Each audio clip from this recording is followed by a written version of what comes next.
Parks' prediction would actually help you out here. Yeah.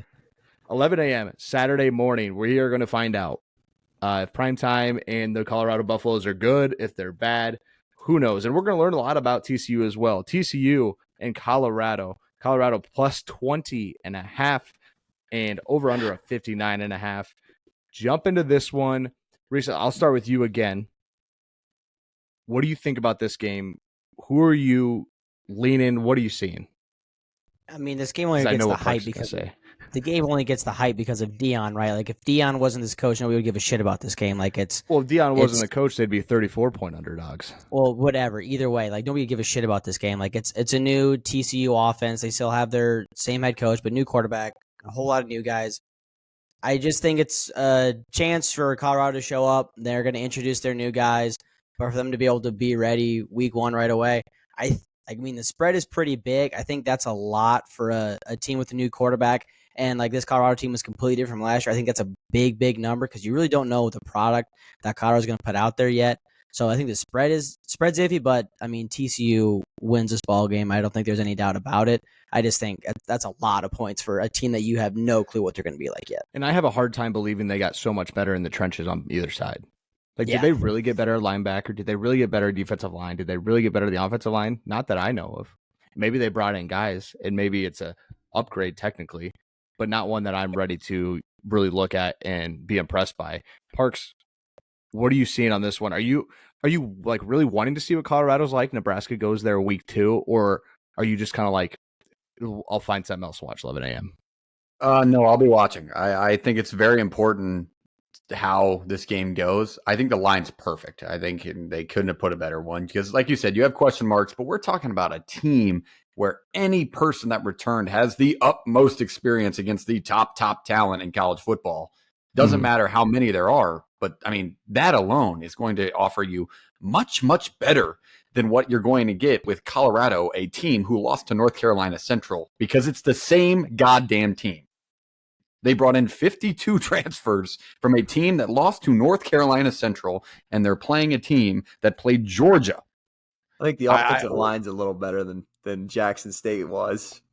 The wet fart. A wet fart's better than a dry fart, huh? God damn. This is perfect. I watched this video yesterday. Did you guys see the cleats? This is a little bit different, but did you see the cleats? They have Prime's name and number on the cleats that they're going to wear. For fuck's sake. Are we watching Colorado or are we watching the Prime Buffaloes?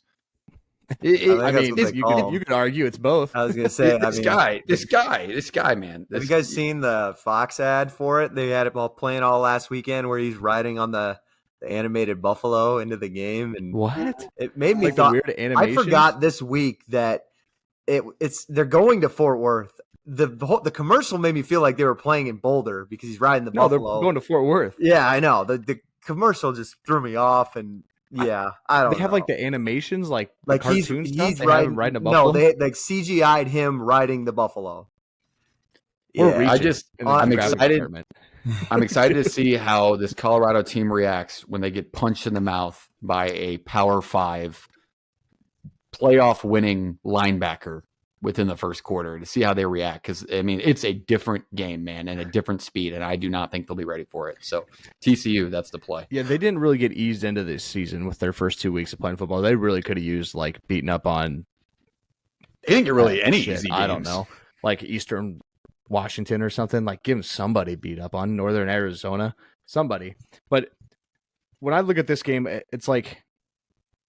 To me, I think Chandler Morris is going to have a field day in some spots. I think he's going to be able to pick apart certain parts of that defense, and I think he's going to have plenty of time to throw the football too. Whether he has, Johnson to throw to, a bailout option, I don't know if he needs it. Truly, I think he's going to have a good running back. I think he's going to have a solid offensive line, and I think he's just going to be able to feel safe in the pocket and make the plays that need to be made. TCU's defense will be they'll be solid. Now, Colorado's going to get theirs in some spot. Like, there's going to be a big player, too, that you're going to see happen because that's how they built themselves, right? Like, they built from the ability to a deep play here to Travis Hunter, or you go a big run by Sanders or something. Like, that's kind of how they built themselves, was skill first, and they have skill position guys. Do they have anything else? I'm not too sure. Let's go predictions on this one. Who do we think wins? Reese, I'm going to start with you down in the corner. Who wins this football game? TCU. Can I dare ask? Let's say by how much? Do you want to score? Do they cover? Do they cover? No. They don't cover. 20 and a half, they don't cover. I'm with Reese. I think it's just crazy. It's just a lot of points. It is a lot of points, but it's I mean, you're on the road week 1. Yeah. No, I think TCU by 14. Parks, how many? TCU 37-7. Travis Hunt has his 4th collegiate football game. Welcome. I have TCU winning as well, and I have them covering. I think this is a 24-point win. Mostly, I just think they wear them down, man. They're gonna maybe give up a shot here or there, but I think the just the change in playing FBS football and the change in all the hype that's around Colorado, man. You're telling me they're gonna live up to it week 1 on the road? I mean, not that they're going into a daunting place in the Big 12. Like, that place doesn't blow up in atmosphere. But nonetheless, man, that's a team ready to go with a quarterback back. Maybe that was hurt against Colorado last year. That's ready to go. And he won that job last year. People forget. So all 4 of us here have TCU. A couple think it's going to be a little bit closer than others. Now let's